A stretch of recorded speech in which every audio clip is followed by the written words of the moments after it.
Audio on demand from Vision Christian Media.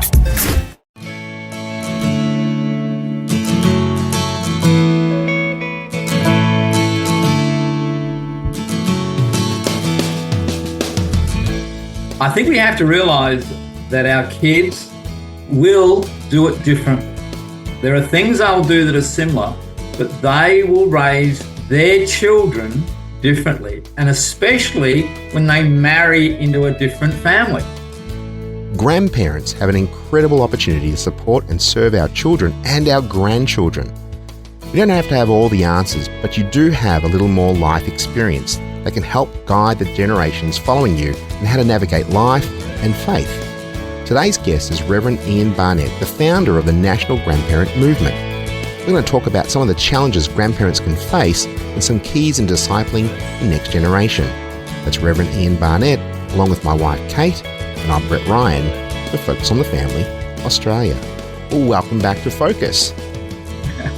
Good to be with you guys. Again, it's a thrill to be able to stop and reflect on the things that really matter in this life. Very much so. And I know there'll be a lot of people leaning into this because you hear the word grandparent.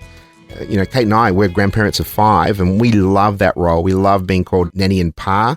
Or just nanny pa. Or nanny pa. It's one word. It's fantastic. But we also know there's many listening today that, that may not be their story. It hasn't been easy. It's been difficult. And so in your role at NGM, at National Grandparents Movement, and in your former role as a pastor, what are you hearing? Yeah, look, I want us all to acknowledge that life is complex. There are many, many different situations, and sometimes it's really, really tough. Some of the things that people have shared with me over the years, and more recently too in the grandparent ministry, is the difference that people experience is there's grandparent potholes and there's potholes for grandkids. Some of the grandparenting potholes, for example, is how other grandparents grandparent. Different values, different systems. Some have more money than others. Some will spend a lot more money on kids taking activity, buying bigger presents. That can do things to you when you might feel, but all I'm doing is trying to provide a spiritual legacy, and the kids might not value that, and we can get jealous and annoyed, and we can get bitter. And we have to acknowledge all those things because it's true. Relationships are complex. Grandparents don't necessarily have a close relationship with the other in-laws. There's a whole other world about that, which can be painful and hard, and can make you feel really uncomfortable, and often makes them lose sleep at night. And so again, you have to continue to lean into God and to trust God in all situations, and especially when it comes to grandparents worrying about the salvation of their grandkids when others may not seem to have that same passion. We've got to trust that God knows what he's doing. If seeds have been sown, they can continue to pray. They can still be the people God has called them to be, no matter what others are doing. And really never underestimate how grandkids can see who you are and can really understand the values you have. And so that's something that we've picked up on. Grandparents adopting kids, like myself, Rhonda, my wife and I, we have 2 adopted grandkids. My eldest son and his wife couldn't have kids. And the youngest is 6, the eldest is 16. And that's been interesting. We've met birth grandparents and things like that. And I won't say it's odd, it's just different. Yeah. They live further away, and so we don't have as close a relationship with them geographically as we do with our daughter, who lives only about 15 minutes away. But I keep encouraging grandparents, especially when they feel the obstacle is distance, that I know grandparents whose kids live around the corner, but they have no relationship. And often they have a close relationship with kids who live hundreds of kilometres away because they use FaceTime and things like that. And so I don't want us to think as a grandparent that distance is the issue. Yes, there can be distance geographically, but you can bridge that gap in other ways through technology, through making an effort at the special occasions, Easter, Christmas, holidays. If you can't see them during term time, if they're at school, then try and make an effort just in the holidays, because they'll really value that and they'll remember that. They're the things they remember. So it's also creating memories and moments over time that can help. And so there's the grandparent potholes, which is one thing. But many of them are talking about now about the grandkid potholes. Gender is a big thing, mental health issues, the influence of technology and peer pressure is still there. How do you engage with the kids who are experiencing so much? And so I want to encourage grandparents to pray for the parents who are parenting to start with. Oh, yeah, absolutely. They're in the front line. And I never thought of myself as a parent in the front line, but that's what you are. And you're trying to navigate this complex world, and everyone's got a phone now, as they say, but everyone's got a phone. Everyone's going to a party. Everyone's doing this. It's like, yeah, I don't think so. You've got to encourage the parents to hang in there, which is really important. We can underestimate how us as a grandparent saying to a daughter or daughter-in-law, there's different relationships in that world. You're doing a great job. Yeah. And you've got to be their number one cheerleader. Oh, simple words like that can just impact them in a day, for a week. Isn't it great that I'm being valued by my husband's parents or something like that? Yeah. I said life is complex, but sometimes there are simple things that we can do to navigate some of these potholes that are out there. Because I think if I was going to go and harvest and build up some things, I'd actually want to get rid of some of the bigger rocks for the kids. And so speaking into their lives can help that as well. So, yeah. Yeah. Yeah. And talking about the potholes of grandparents and even the estranged ones, I was speaking to somebody who'd been estranged from his daughter for a long time. And what he said just blew my mind, actually, because at that point we only had one or two grandchildren who were very little. And he said, we haven't spoken to our daughter for 7 years. 7 years. I said, well, how are you managing that? And he said, we are not grandparenting without hope. So he said, we write letters that we never post, but we've got. On every birthday, every special occasion, every Christmas, we buy a gift for those grandchildren, because when God does something, we want to be able to hand those things to our grandchildren so that they know that they were always thought of, always loved, and always being prayed for. And it blew my mind, because they are praying with hope for the future, for restoration, and they want the grandchildren to know that they were always loved by them. That's fantastic. Yeah. And even that, if I could just jump back, Kate, what you said, in terms of long distance, we could even write letters to pick up on that. Can you imagine a 10-year-old getting a letter in the post? Wow. I'm assuming they still deliver. No, old school wise. I've been telling that to different people, and they said they've done that, little notes to their grandkids. And the grandkids find it so special, they even take it to school to say, look at this, I got something in the mail. What is this thing? So Yeah, it doesn't have to be big. It's just those little things. And because it's so foreign to get an actual physical letter, it can be so special. my mum, who's now a great grandma, so she's called Gigi, she sent birthday cards over to Romania, where our son and daughter-in-law live, and they would video them going to get the cards out of the letterbox. And oh my goodness, the joy that they were receiving something from Gigi. And then they would sit it next to the TV, open. And so they constantly were picking up and looking at it, even though they couldn't read, saying, Gigi sent me that. Yeah. So that's the great grandparent. So it's another level again. Very much so. Yeah. And so it's just the importance of that and how significant it is. I think we underestimate how important for that little ones and in the teens to know that they are loved by an extended group. The research has shown that even keeping a child in church is if somebody knows their name, 5 people know their name. There it is right there. The adoptive spiritual grandparents know the young people's names, those teenagers. Go and speak to them, know their name. It could keep those kids in church.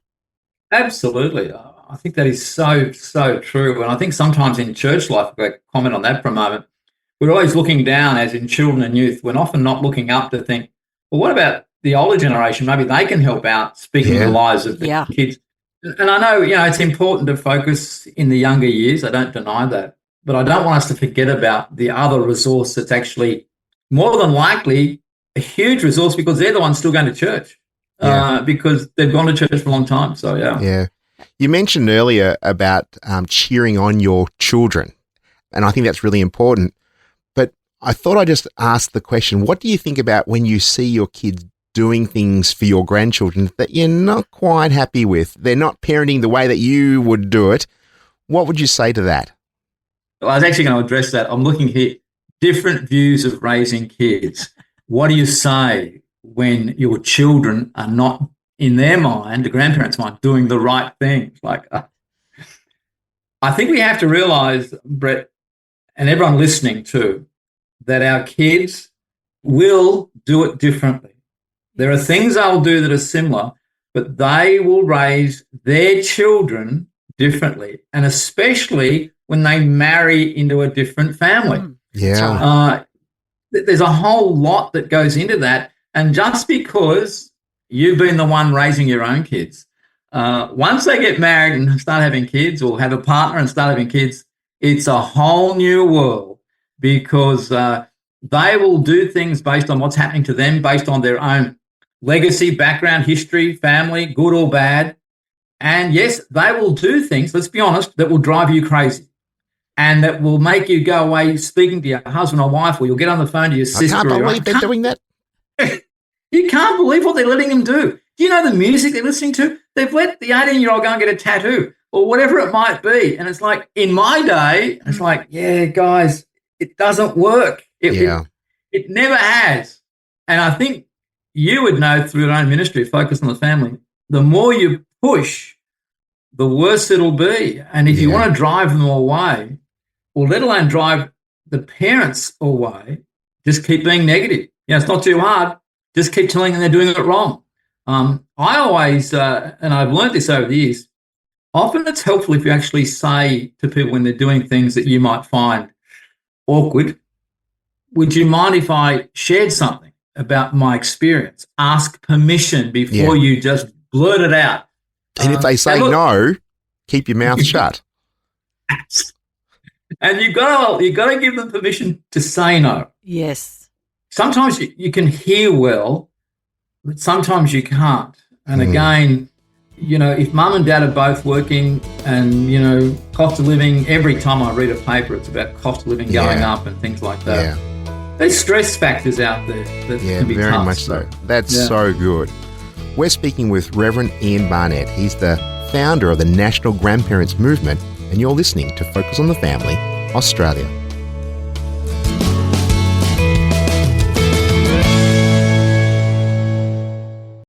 The Word for Today is Australia's most widely read daily devotional, designed to give you practical teaching to keep you focused on your relationship with Jesus. Read it online or subscribe to the free printed edition at thewordfortoday.com.au.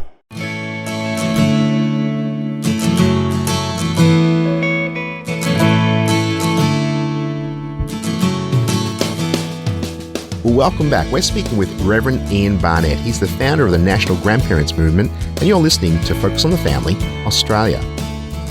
So, Ian, I just wanted to bring up the idea that often grandparents, when they've got their grandchildren in their home, they're like, well, we can do whatever we want. We're going to spoil our grandchildren. What do you say to that? Yeah, it's not a good idea. Ask permission. Your view of spoiling the grandkids could directly go against what the parents have been trying to do. And that in itself is a challenge, and especially as they get older. And when I say older, like 5, 6, 7 or 8 iPads. They want to be on iPads when they come around. They want to watch kids' YouTube, which is very big. I think the streaming services. And yet what can happen, they can click onto something else which is totally inappropriate. And, you mightn't realise the parents have been working for 6 months to try to actually help their kids either not be so reliant on technology or to be thinking outside the box. And so if you don't talk to them and sort of ask permission about the big and small things, and I want to be honest, it will cause division. Yeah. And once there's division, the temptation is for that division to grow and get wider, and it's often hard to pull back. And generally, we don't like confrontation. And so we might just go silent on it as a parent, and yet the grandparents will feel, I did something wrong, I wonder what it was. Yeah. And so you've got to make sure we engage the parents, that we, can I say this, we've got to love the parents unconditionally, Yes. like we've got to love the kids unconditionally. And especially when we know that parents are different and doing it differently. Yeah. And so that's key there, because it allows the relationship to flourish and grow. And not only that, it'll allow opportunity later on. Like when I think of 2 Timothy and Paul commending Lois and Eunice, I can't imagine that Grandma Lois was sitting down with a 4-hour doctrine lecture, putting Timothy in a corner and just banging on about everything. I'm guessing that she was doing the dishes, hanging clothes out, and just talking to her grandson about life and from her own experience about the goodness of God. And I think that's when the Apostle Paul looks at Timothy and says, that faith that lived in Grandma, wow, it's living in you. Yeah. And I think you can underestimate how love and care and kindness, dare I say the fruit of the Spirit, patience, can really have a lasting legacy. That's when we talk about the fact is, it's not just taught, it's caught. So it's who we are. And I think that's going to be the legacy, the imagery, the observations that our kids or our grandchildren have that will have a far greater effect. And so we're on show, both good and the not so good. So let's be practical now. What are some practical things that in different ages and stages will determine what you can and can't do, to impart faith into our grandchildren? Let the grandkids see that you're the same with all the grandkids, because grandkids, the phrase would be a forever friends. They will grow up knowing each other, and they, as a collective, can speak back about Nana and Granddad. They'll like that with us too, which is really important. I think it's helpful that as we encourage them, give tips, compliment in private, encourage them in private for the grandkids to think about how they're going and what they're doing and all those smaller things. I just think there's some things there, tips. What are some things we can do to help the kids? Time is important. Give them time. The different ages. Look, let's be honest. As they get older, they will spend less time with you. Once they get 14, 15, 16, they'll be spending more time with peers. So you will have less one-on-one time, but through technology, you could even have more time because you can be connecting with prayer points and Bible passages. Don't forget, we have all these Bible apps on these phones. What I've noticed I'm sending passages to my kids to encourage them. Do the same thing with your grandkids.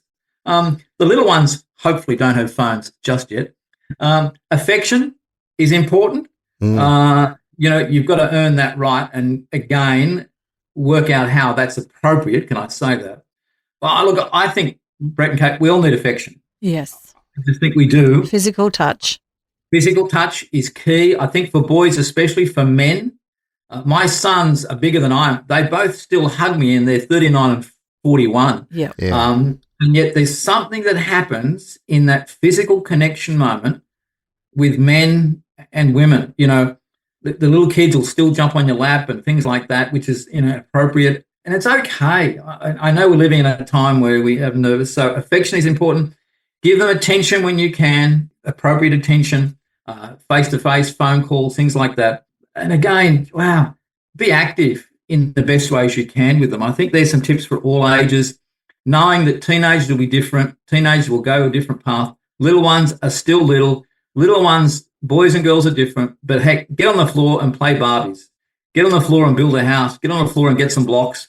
Get some paper. I'm noticing just blank piece of paper and drawing. Kids still like to draw. Draw with them. Make up stories and things like that.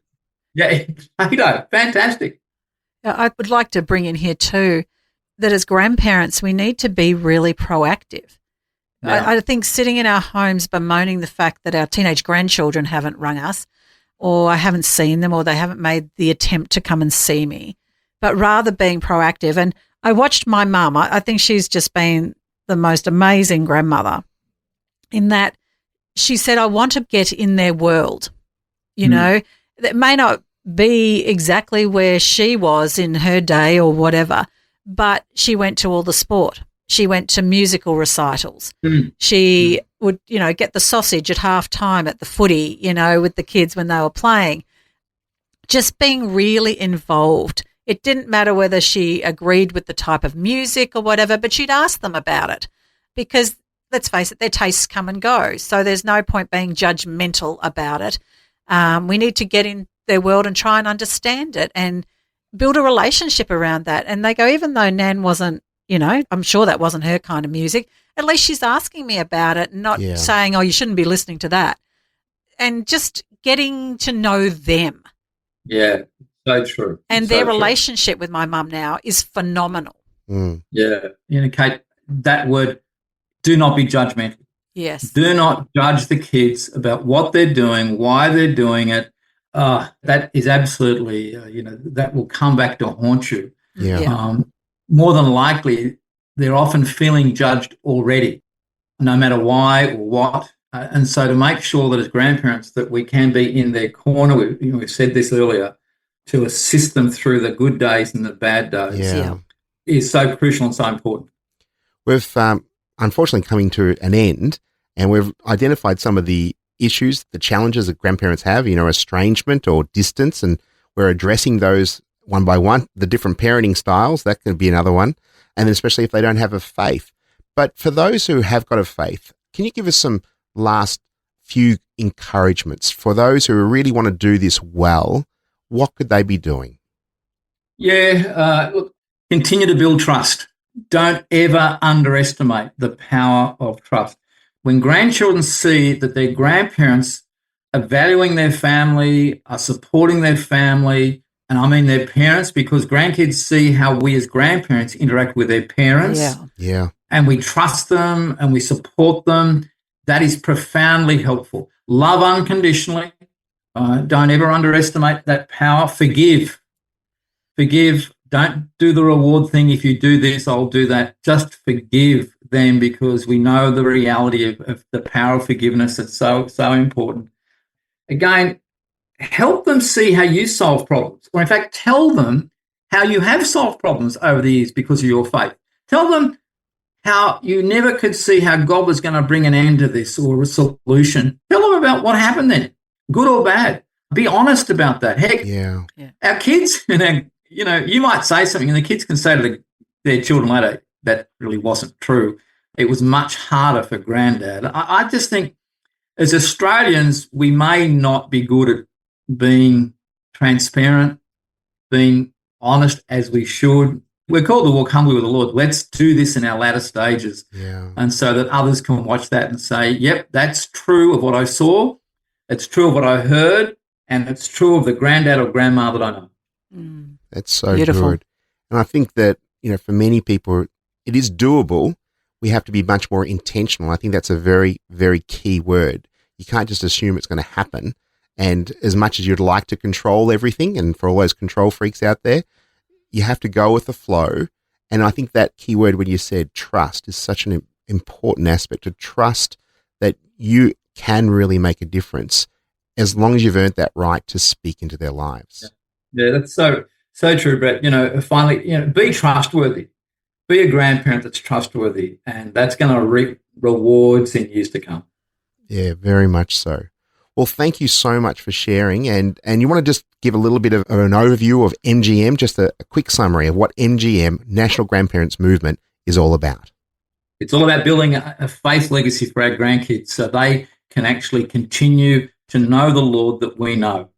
And if I can go to my last stage of my life knowing that the opportunity has been there and I said something, then I think I can look forward to seeing how God can use that in years to come.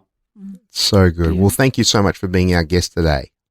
Pleasure, and it's been a real thrill. Take care and talk soon. If you'd like to find out more about the ministry of the National Grandparents Movement, you can go to the website at ngmlegacy.com.au.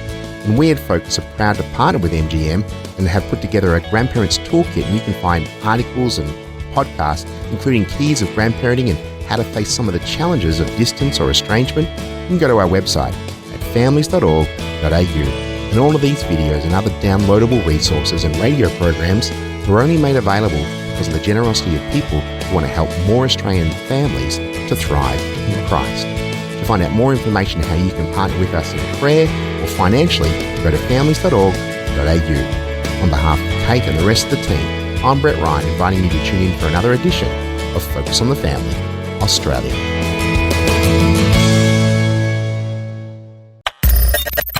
for taking time to listen to this audio on demand from Vision Christian Media.